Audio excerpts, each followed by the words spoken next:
ಬಂದ್ ಆಗುತ್ತಾ ಅಖಂಡ ಕರ್ನಾಟಕ ಅನ್ನುವಂತಹ ಪ್ರಶ್ನೆ. ಕಾವೇರಿಗಾಗಿ ಕನ್ನಡ ಸಂಘಟನೆಗಳು ತೀವ್ರವಾದಂತಹ ಆಕ್ರೋಶವನ್ನ ಹೊರಹಾಕ್ತಿದ್ದಾರೆ. ಸಿಡಬ್ಲ್ಯೂಆರ್ಸಿ ಸಿಡಬ್ಲ್ಯೂಎಂಎ ಆದೇಶದ ವಿರುದ್ಧ ಈಗ ಸಮರ ಸಾರೋದಕ್ಕೆ ಮುಂದಾಗಿದ್ದಾರೆ. ಕರ್ನಾಟಕ ಬಂದ್ ಕರೆ ಕೊಡಲು ಇವತ್ತು ಸಭೆಯನ್ನ ಮಾಡಲಾಗುತ್ತೆ.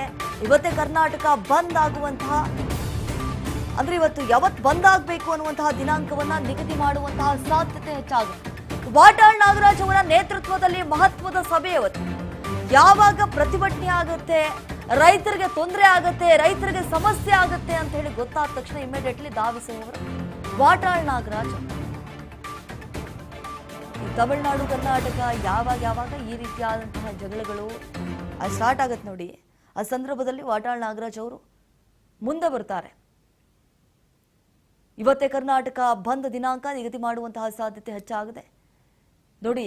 ಈಗಾಗಲೇ ಮಂಡ್ಯದಲ್ಲಿ ಕೆಆರ್ಎಸ್ ಡ್ಯಾಮ್ ಮುಂಭಾಗದಲ್ಲಿ ಯಾವ ರೀತಿ ಪ್ರತಿಭಟನೆಯನ್ನು ನಡೆಸಿದ್ದಾರೆ ಕರ್ನಾಟಕ ರಕ್ಷಣಾ ವೇದಿಕೆಯ ಹೋರಾಟಗಾರರು. ಹಾಗೆ ರೈತರು ಕೂಡ ಆಗಮಿಸ್ತಾರೆ. ಜೊತೆಗೆ ಬಿಜೆಪಿ ನಾಯಕರು ಕೂಡ ಒಂದು ಜಾಗಕ್ಕೆ ಇವತ್ತು ಹೋಗ್ತಿದ್ದಾರೆ. ಹಾಗೆ ಬೆಂಗಳೂರಿನಲ್ಲಿ ಇವತ್ತು ವಾಟಾಳ್ ನಾಗರಾಜ್ ಅವರ ನೇತೃತ್ವದಲ್ಲಿ ನಡೆಯಲಿರುವಂತಹ ಮಹತ್ವದ ಸಭೆ, ಆ ಒಂದು ಸಭೆಯಲ್ಲಿ ಏನು ಡಿಸೈಡ್ ಆಗುತ್ತೆ, ಏನಾದರೂ ಸಂಪೂರ್ಣ ಬಂದ್ ಮಾಡ್ತಾರಾ ಅಖಂಡ ಕರ್ನಾಟಕ, ರೈತರಿಗಷ್ಟೇ ತೊಂದರೆ ಆಗಲ್ಲ, ನಿಜಕ್ಕೂ ಜನಜೀವನವೇ ಅಸ್ತವ್ಯಸ್ತ ಆಗುವಂತಹ ಸಾಧ್ಯತೆ ಹೆಚ್ಚಾಗಿದೆ. ಅದನ್ನು ಕೂಡ ನಾವು ಗಮನಿಸಬೇಕಾಗುತ್ತೆ. ಮುಂದಿನ ದಿನಗಳಲ್ಲಿ ಯಾವ ರೀತಿ ಪರಿಣಾಮ ಪರಿಸ್ಥಿತಿ ಎದುರಾಗತ್ತೆ ಅನ್ನುವಂಥದ್ದು ನಿಜಕ್ಕೂ ಒಂದು ಕ್ಷಣ ಭಯ ಆಗುತ್ತೆ ನೆನೆಸ್ಕೊಂಡ್ರೆ.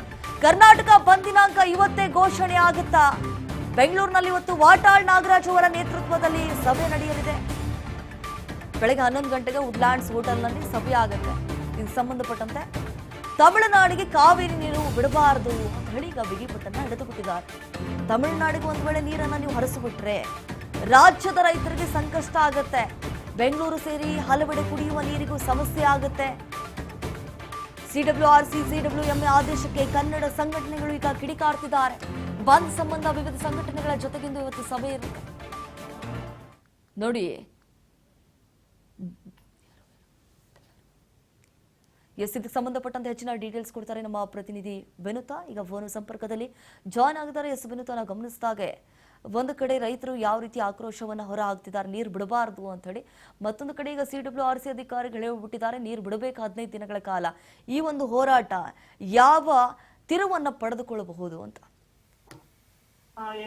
ಇದೀಗ ಮತ್ತೆ ಕರ್ನಾಟಕದಲ್ಲಿ ಕಾವೇರಿಯ ಕಿಚ್ಚು ಕಾವೇರಿರುವಂತದ್ದು. ಇದಕ್ಕೆ ಸಂಬಂಧಪಟ್ಟಂತೆ ಏನು ನಮ್ಮ ಒಂದು ಡೆಲ್ಲಿಯ ಕಾವೇರಿ ನಿರ್ವಹಣಾ ಮಂಡಳಿ ಆದೇಶದಂತೆ 3500 ಕ್ಯೂಸೆಕ್ ನೀರ್ಗಳನ್ನ 15 ದಿನಕ್ಕೊಮ್ಮೆ ಬಿಡಬೇಕು ಅನ್ನುವಂತಹ ಆದೇಶವನ್ನ, ತಮಿಳುನಾಡಿಗೆ ಕಾವೇರಿ ನೀರನ್ನ ಹರಿಸಬೇಕು ಅನ್ನುವಂತಹ ಆದೇಶವನ್ನ ಹೊರಡಿಸಿದಂತ ಹಿನ್ನೆಲೆಯಲ್ಲಿ ಸಾಕಷ್ಟು ವಿರೋಧಗಳು ವ್ಯಕ್ತವಾಗಿರುವಂತದ್ದು ಕರ್ನಾಟಕದಾದ್ಯಂತ. ಅದಕ್ಕೆ ಸಂಬಂಧಪಟ್ಟಂತೆ ಕನ್ನಡ ಪರ ಹೋರಾಟಗಾರರು ಸಾಕಷ್ಟು ಮೊನ್ನೆಯಿಂದಲೂ ಕೂಡ ಆದೇಶ ಹೊರಬಿದ್ದಾಗಿನಿಂದಲೂ ಕೂಡ ಪ್ರತಿಭಟನೆಯನ್ನ ಮಾಡ್ತಾನೆ ಇದ್ದಾರೆ. ಈ ಒಂದು ನಿಟ್ಟಿನಲ್ಲಿ ಇವತ್ತು ಕೂಡ ವಾಟಾಳ್ ನಾಗರಾಜ್ ಅವರ ನೇತೃತ್ವದಲ್ಲಿ ಕನ್ನಡ ಪರ ಹೋರಾಟಗಾರರೆಲ್ಲರೂ ಕೂಡ ಒಗ್ಗೂಡಿ ಈ ಒಂದು ಪ್ರತಿಭಟನೆಗೆಯನ್ನ ಮುಂದುವರಿಬೇಕಾ ಅಥವಾ ಯಾವ ರೀತಿ ನಾವು ಕಾರ್ಯಕ್ರಮಗಳನ್ನ ರೂಪುರೇಷೆಗಳನ್ನ ಸಿದ್ಧ ಮಾಡ್ಕೊಳ್ಬೇಕು ಈ ಒಂದು ಕಾವೇರಿ ವಿವಾದಕ್ಕೆ ಸಂಬಂಧಪಟ್ಟಂತೆ ಎನ್ನುವಂತಹ ಚರ್ಚೆಗಳಿಗೆ ಸಂಬಂಧಪಟ್ಟಂತೆ ಇವತ್ತಿನ ಒಂದು ವುಡ್ಲ್ಯಾಂಡ್ ಹೋಟೆಲ್ ನಲ್ಲಿ ಒಂದು 11 ಗಂಟೆ ಸುಮಾರಿಗೆ ಮಹತ್ವದ ಸಭೆಯನ್ನ ಕರೆದಿರುವಂತದ್ದು. ಇನ್ನು ಆ ಒಂದು ಸಭೆಯಲ್ಲಿ ಕನ್ನಡ ಪರ ಹೋರಾಟಗಾರರು ಯಾರೆಲ್ಲ ಇದ್ದಾರೆ, ಗಿರೀಶ್ ಗೌಡ ಆಗಿರ್ಬೋದು, ವಾಟಾಳ್ ನಾಗರಾಜ್, ಶಿವರಾಮೇಗೌಡ, ಮತ್ತೆ ನಮ್ಮ ಒಂದು ಸಾರಾ ಗೋವಿಂದ ಆಗಿರ್ಬೋದು, ಮತ್ತೆ ಪ್ರವೇಶ್ ಶೆಟ್ಟಿ ಆಗಿರ್ಬೋದು, ಕನ್ನಡದ ಕುಮಾರ್ ಆಗಿರ್ಬೋದು, ಹೀಗೆ ಸಾಕಷ್ಟು ಕನ್ನಡ ಪರ ಹೋರಾಟಗಾರರು ಆ ಒಂದು ಸಭೆಯಲ್ಲಿ ಭಾಗವಹಿಸ್ತಾ ಇದ್ದು ಎಲ್ಲ ಕನ್ನಡ ಪರ ಹೋರಾಟಗಾರರ ಒಂದು ಸಂಘಟನೆ ಇಂದು ಮಹತ್ವದ ಚರ್ಚೆಗಳನ್ನ ಮಾಡ್ಲಾಗುತ್ತೆ, ತೀರ್ಮಾನವನ್ನ ತೆಗೆದುಕೊಳ್ಳಲಾಗುತ್ತೆ.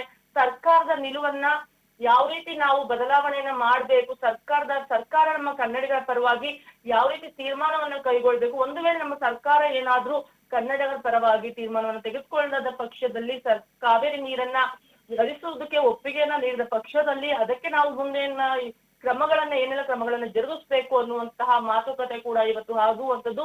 ಒಟ್ಟಾರೆಯಾಗಿ ತಮಿಳುನಾಡಿಗೆ ಕನ್ನಡದ ಅಸ್ಮಿತೆ ಅಂತ ಕರಿತೀವಿ, ಅಸ್ಮಿತೆಯಾಗಿರುವಂತಹ ಕಾವೇರಿ ನೀರನ್ನ ಯಾವುದೇ ಕಾರಣ ನಾವು ಹೊಸಲಿಕ್ಕೆ ಬಿಡೋದಿಲ್ಲ, ರಕ್ತ ಕೊಡ್ತೀವಿ ಅನ್ನುವಂತಹ ಮಾತುಗಳನ್ನ ಕನ್ನಡ ಪರ ಹೋರಾಟಗಾರರು ಹೇಳ್ತಿರೋದು. ದೀಪಾ, ವಿನುತಾ, ಥ್ಯಾಂಕ್ ಯು ತಮ್ಮ ಮಾಹಿತಿಗಾಗಿ.